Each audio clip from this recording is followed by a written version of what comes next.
చాలా చాలా సరదాగాను ఆనందంగా ఉంది సార్ ఇవాళ. మీరు మరీ స్పెషల్ టచ్ అన్నారు, అదేం లేకపోతే మళ్ళీ ఇదేంటో అని బోర్ అనిపిస్తుంది. కాదు కాదు, మీరు మాట్లాడితే దానిలో మీరు మామూలుగా మాట్లాడినా కూడా అందులో ఒక స్పెషల్ టచ్ ఉంటుంది, ఒక స్పెషల్ ఫీలింగ్. లేకపోతే మీరు అన్ని క్యారెక్టర్లు, ఎన్ని సినిమాలు, అసలు ఆ క్యారెక్టరైజేషన్స్ గట్ట తలుచుకుంటే చాలా న్యాచురల్గా ఏదో మీరు డైలాగ్ తెచ్చిపెట్టుకుని చెప్పినట్టుగా ఉండదు, లేకపోతే రైటర్ రాసిన డైలాగ్ ఈయన చెప్తున్నాడురా అని అనిపించినట్టుగా ఏ సినిమాలోని లేదండి. మరి అందులో నాకు ఎంఎస్ నారాయణ గారు మీ గురించి ఒకసారి చెప్పారు, తనంతటి తను చెప్పేస్తాడండి డైలాగు సిచ్యువేషన్లో అని చెప్పి. అసలు మీరు ఇన్నాళ్ల ప్రయాణంలో, ఇన్నాళ్ళ మీ కెరీర్లో ఎన్నో మంచి మంచి క్యారెక్టర్స్ చేశారు. అసలు ఈ ప్రయాణం మీకు ఒకసారి తలుచుకుంటే ఏమనిపిస్తుంది సార్? అదృష్టమేనండి, గాడ్ బ్లెస్ చేసినట్టు నాకు. ఎందుకంటే నాకు ఇష్టమైన ఫీల్డ్ సినిమా ఫీల్డ్. ఇంకోటి ఏమి చేయడం చేత కాదు, ఈ చేత కాదు అనుకోండి, అదో ఇచ్చారు కొంత ఇది ఇంట్రెస్ట్ ఫస్ట్. అవునండి. ఇష్టమైన దాంట్లో ఈ మాత్రం పేరు తెచ్చుకున్నా అంటే నిజంగా అదృష్టంగా భావిస్తాను, చాలా తృప్తిగానే భావిస్తాను.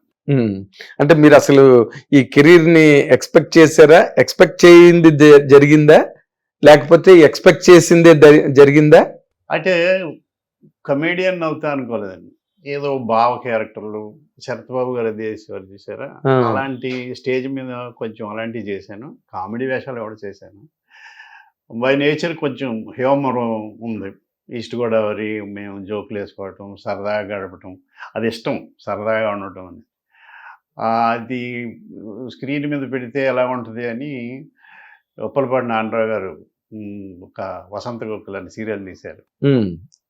అందులో కామెడీకి నేనే చేసుకున్నాను క్యారెక్టరైజేషన్ నేనే చేసుకుంటే అది 3:30కి వచ్చేది. అయినా కానీ దూరదర్శన్లో పెద్ద క్లిక్ అయింది. యాక్సెప్ట్ చేయరేమో అని కొంతమంది అనుకున్నారు. నేను ఇంకా బ్లైండ్గా వెళ్ళిపోయాను. దానికి పెద్ద ఫ్యాన్ ఫాలోయింగ్ అని ఇమిటేట్ చేసేవాళ్ళు పోయారు. ఆటో ఎక్కితే ఆటో అతను, ఏదైనా బస్సు ఎక్కితే కండక్టరు, ఏంటి సార్ అని, ఏంటి 3:30కి ఇలా చూస్తున్నారు, ఎంత వెళ్ళింది ఆ క్యారెక్టర్ అని, బాబ్జీ అనే క్యారెక్టర్. అలాగా అది క్లిక్ అయింది. ఆ తర్వాత కామెడీ ఇదిలోకి వెళ్ళిపోతే అది వంశీ గారు చూసి అవును వాళ్ళు దృష్టిపడ్డారులో నువ్వు రాసుకోగలవా, కొండవలసి కొత్త ఆర్టిస్ట్, అంటే చాలా నాటకాలు వేసారు, సినిమాకి కొత్త, అక్కడ చూసి తీసుకొచ్చాడు వంశీ గారు. మా ఇద్దరికి రాసుకున్నాం అన్నమాట డైలాగ్. అది ఇంచుమించు మెంటల్లీ రిటార్టెడ్, ఫిజికల్లీ హ్యాండిక్యాప్డ్ ఇలా బిహేవ్ చేస్తుండే ఎక్కడెక్కడ అసందర్భంగా. అది కూడా దేవుడి దేవాల జనం యాక్సెప్ట్ చేశారు. ఇంకా అలాగా కబడ్డీ ఇవన్నీ చేసి. కానీ అసలు ముందు మీరు వంశీ గారితో మీకు పరిచయం, వంశీ గారి గ్రూప్ లో మీరు ఎంటర్ అవ్వడం నాకు గుర్తుంది. మెడ్రాస్ లో మహాలింగపురం ఏప్రిల్ 1 రాస్తున్నప్పుడు వచ్చేవారు కదా, రెగ్యులర్ గా వచ్చేవాడిని నేను. ఎవరు నా చేత 2-3 సీన్లు కూడా సరదాగా రాయించారు ఆయన. అంటే ఆయనకి ఇంట్రెస్ట్ వంశీ గారికి. అక్కడ మీరు చాలా ప్రామినెంట్ గా ఉండేవారు. వంశీ గారికి మీరంటే చాలా ఇష్టం, చాలా. అసలు మీ అసోసియేషన్ అన్నది ఎట్లా స్టార్ట్ అయిందండి? అది బోరు కొడద్దు కానీ పెద్ద కదండి. క్రాంతి కుమార్ గారు కొత్త వాళ్ళతో అంకుష్ అనే సినిమా చేస్తుంటే అందులో సెలెక్ట్ చేశారు. అప్పుడు కొత్త వాళ్ళు చాలా మంది ఫిలిం ఇన్స్టిట్యూట్ వచ్చారు, నేను స్టేజ్. అందులో సెలెక్ట్ చేశాక ఏదో సంథింగ్ ఏదో జరిగి ఆగిపోయింది ఆ సినిమా, షూటింగ్కి వెళ్ళకుండానే. స్రవంతి మూవీస్ రవికిషోర్ గారు, వేమూరి సత్యనారాయణ గారు, వీళ్ళందరూ కనెక్టెడ్గానే ఉండేవారు, గ్రూప్ లో ఉండేవారు. కొత్త వాళ్ళతో తీద్దాం మహర్షి అని అనుకుంటే, ఇది తనికెళ్ళ భరణి గారు డైలాగ్ రైటర్, ఆయన అప్పుడు సెలెక్ట్ చేసిన వాళ్ళలో ఒక కుర్రాడు బాగా చేశాడని భరణి గారు, వేమూరి సత్యనారాయణ గారు చెప్పారు వంశీ గారు. అయితే రమ్మనండి, మరి ఎలా చెప్పినప్పుడు అంటే ఇంటికి వెళ్ళా. ఆయన కాఫీ ఇచ్చి, అదే వంశీ గారిని చూడటం, ఆఫీస్కి వచ్చి అక్కడ ఆయన యాక్సెప్ట్ చేశాడు. ఆయన ఇంకా తిలక్ అనే క్యారెక్టర్ మహర్షిలో చేశాను, అలా కనెక్ట్ అయ్యాను. ఓకే. మీరు డిటెక్టివ్ నారదకు కూడా మీరు డైలాగ్ రాశా, డైలాగ్ జిబ్రిష్ లాంగ్వేజ్ కదా రాశాను. అవును, పెద్ద బాగా సినిమా. అవునండి. కానీ అది చాలా గొప్ప ప్రయోగం ఉండే ఆ సినిమా అది ఆయన థాటే వంశీ గారు. వంశీ గారి తాట. ఎందుకు మిస్ఫైర్ అయింది అనుకుంటున్నారు సార్ డిటెక్టివ్ నారద? అది నాకు తెలిసి నా అభిప్రాయం ప్రకారం అమ్మాయి ప్రెగ్నెంట్ అయ్యింది, లాస్ట్లో కాదు గుడ్లు పెట్టుకున్నా అంటాం అనేది చీట్ చేసినట్టు అయిపోయింది జనాన్ని. అది యాక్సెప్ట్ చేయలేదు. మేము ఏదో జరుగుద్ది అనుకుంటే ఎంత ఏదో ఒక ఫేక్ డ్రామా లాగా అయిపోయింది. నేను దాని మూలంగా నెంబర్ ఆఫ్ క్యారెక్టర్స్ కనెక్షన్స్ అవి సరిగ్గా లేవేమో అని అనిపించింది. Okay okay. అంటే మీరు రాసుకున్నప్పుడు అలా అనిపించలేదా ఈ నెంబర్ ఆఫ్ క్యారెక్టర్స్ అవుతున్నాయి? ఉందండి ఫీలింగ్ ఉంది. ఏమో అనేది ఆయన పర్లేదు అన్నట్టుగా ఆయన. అదే వంశీ గారు కూడా బాగా స్ప్రీలో ఉండేవారు కదా, సక్సెస్ స్ప్రీలో ఉండేవారు ఆయన. మోహన్ బాబు గారు సక్సెస్ లో ఉన్నారు అప్పుడు. అవును. ఇందులో ఆయన కట్టి పడేసినట్టు ఫైట్లు అవి ఏమి ఉండవు, ఏమి ఉండవు. అది మంచి పాటలు ఉంటాయి, వంశీ గారే మ్యూజిక్ అనుకుంటా కదా, ఒక సాంగ్ వంశీ గారు చేసినట్టు. వంశీ గారు వచ్చేసి ఎగ్జాక్ట్లీ. తర్వాత మళ్ళీ April 1 విడుదల. నన్ను అడిగారు నీకు ఏ పాట ఇష్టమయ్యా, మామూలుగా సిట్టింగ్ అప్పుడు ఈ మాట్లాడుకుంటున్నా అడిగారు. సడన్ గా ఒక పాట నేను చెప్తానండి, రేపంటి రూపం కంటి పూ, అదే పాట ఉంది కదా, అది ఇష్టం అన్న. చాలా ఇష్టాలు ఉన్నాయి ఆత్రేయ గారు రాసినవి. ఆహా అని చెప్పి నువ్వంటి నవ్వుల రువి ఆ దాన్ని ఆయన అలా చేసాడు ఆ పాటని. అవునండి, ఆయన వంశీ గారు చేసుకున్నారు. వంశీ ఆయనకి కూడా ఇష్టం. మీరు చెప్పారని నాకు తెలియదు, ఇప్పుడే సమాచారం నాకు. ఆయన మామూలుగా ఆయనకి ఇష్టం ఓల్డ్ సాంగ్స్ గట్ట బాగా ఇష్టం. ఆయనకి కలెక్షన్ కూడా విపరీతంగా ఉండేది ఆయన దగ్గర. ఏమండి? అవును, చాలా మెలోడీ అయిన టేస్ట్ అది బాగుంటుంది మంచి. అందుకే ఇళయరాజా గారు అన్ని మంచి పాటలు ఆయనకి. మీరు నార్మల్గా అంటే మహర్షిని కూడా, అంటే ఆయన కన్నడంలో హీరోగా చేసిన పర్సన్ అనుకోండి, బట్ మీకు అంటూ అలాంటి ఒక ఎంటర్టైన్మెంట్ సినిమాల్లో ఒక లీడ్ క్యారెక్టర్, ఒక హీరోగా చేసే అవకాశం ఎప్పుడు రాలేదండి?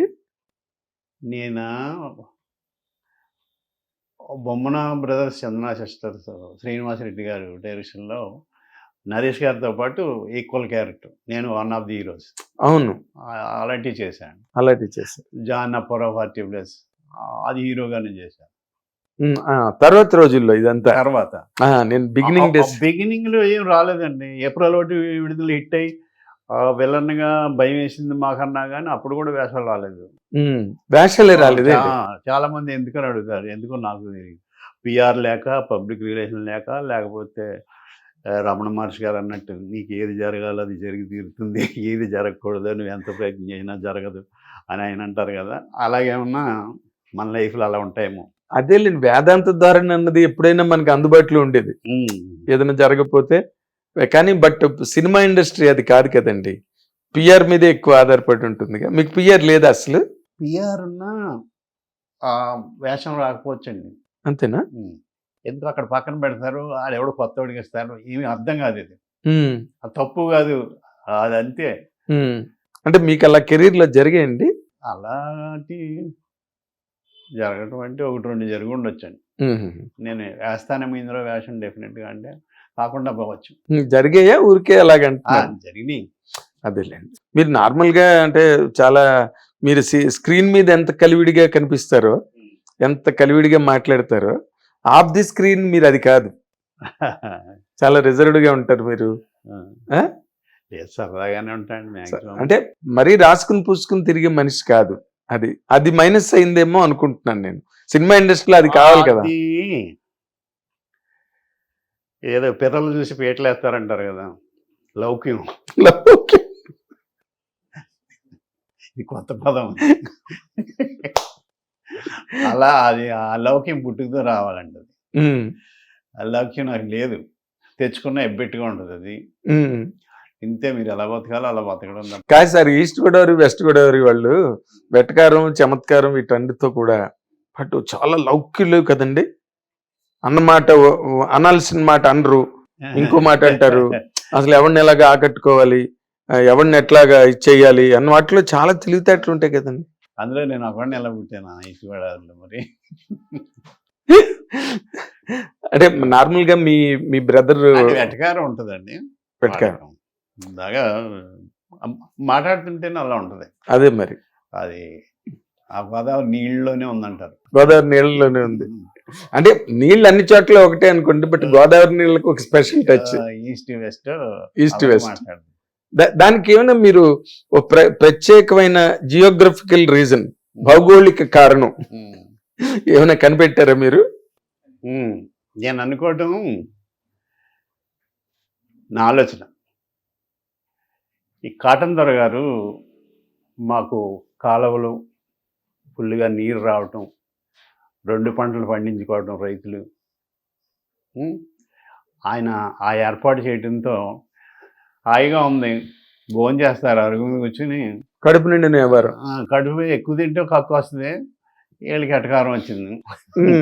అదంతా ఆయన చేసినది. దాంతో భోగం మేళాలు ఆడించుకోవటం, కోడి పందాలు, ఓ ఎంటర్టైన్మెంట్ కూడా తోడైంది. ఆ డబ్బులు ఉండటంతో, ఫుడ్ ఉండటంతో అని అనుకుంటున్నాను నేను. అదేలేండి, నిజమే. కడుపు నిండిన తర్వాత ఉండేవి ఇవే కదండి, ఇవన్నీ వస్తాయి కదండి. లేకపోతే కడుపు నింపుకోవడానికి కొన్ని ప్రయత్నం. ఏరియాలో ముంజిగాయల టిఫిన్ కింద తింటారట. మరి మేము ఈస్ట్ వెస్ట్ అలా ఉండదు కదా, అవునండి, బాగానే తింటారు. బాగానే బ్రహ్మాండంగా ఉంటారు. మీకే మంచి శ్రీమంతులు వెస్ట్ ఇంకా బాగా తింటారు. బెస్ట్ ఇంకా బాగా తింటారు.